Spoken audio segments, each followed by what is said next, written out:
Have you ever lost something years ago, only to find it lying on your bed one night? What if that something was alive? Tonight, I'm going to tell you about a dream that didn't feel like a dream at all.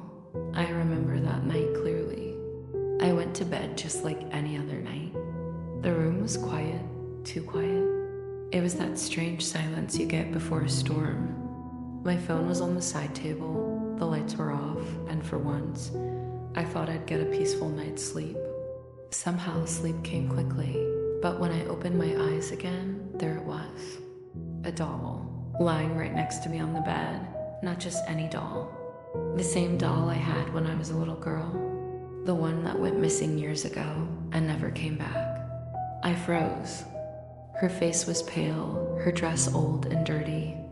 Two black glass eyes stared right into mine. I reached out slowly, and the moment I touched it, a chill ran through my hand. It was cold. Too cold. My heart started pounding. I remembered the night it disappeared. I was just 7 years old, playing at my grandmother's house. One day, it was gone. After that, I began having strange dreams, but I never saw it again, until now. I placed the doll on my table and got up to shut my bedroom door. The moment my hand touched the handle, I heard it. A faint giggle, a child's giggle. Right by my ear, I spun around. The table was empty. The doll was gone. I checked under the bed. Nothing. I opened the closet. Dark, silent. Then tap, tap, tap. A soft knocking sound came from my window. I pulled the curtain aside and froze. The doll was outside, standing at the window, staring at me. I didn't know if I was awake or dreaming. My legs moved on their own, carrying me toward the glass.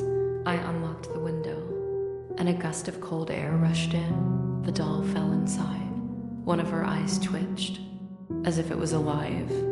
I sat in my chair, telling myself I wouldn't fall asleep. I'd stay awake and figure out what was happening. But my eyelids grew heavy, my head dropped, and suddenly, I was somewhere else. I was standing in a narrow street. The sky was gray. Both sides of the street were lined with old, broken houses, and in front of every door sat a doll. As I walked past them, their heads slowly turned, their black eyes locking onto me. I started running, but the street didn't end.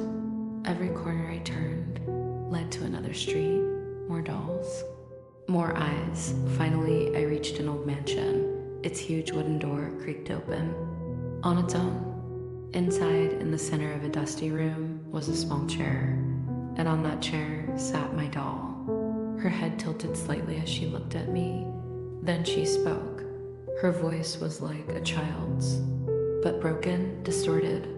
"You came back. I've been waiting for you." I wanted to scream, but no sound came out. She climbed down from the chair, walking toward me. Her face began to change, her skin fading into the dry, cracked bones of a skeleton. She grabbed my hand, and in that instant, I woke up. I was back in my room. Morning light spilled through the curtains. I let out a breath of relief. It was just a dream. Or so I thought as I stepped out of bed.